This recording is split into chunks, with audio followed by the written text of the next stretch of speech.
পশ্চিমবঙ্গের ভোট গণনা ঘিরে তৈরি হয়েছে চরম উত্তেজনা ও উদ্বেগের পরিবেশ।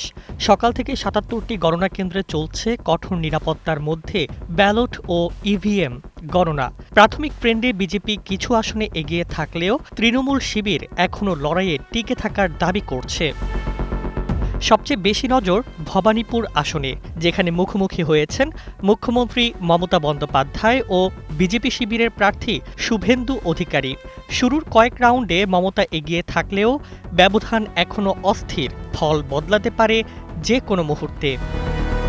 উন্নত প্রযুক্তি এবং অভিজ্ঞ চিকিৎসক দলের নিরলস প্রচেষ্টায় আমরা আছি আপনার পাশে। ডেল্টা হাসপাতাল। রাজনৈতিক বিশ্লেষকদের মতে এবারের ভোট শুধু একটি আসনের লড়াই নয়, এটি মমতা বনাম বিজেপির ক্ষমতার চূড়ান্ত পরীক্ষা। প্রতিটি রাউন্ডের ফলাফলই বাড়ছে উত্তেজনা, শঙ্কা আর প্রতীক্ষা।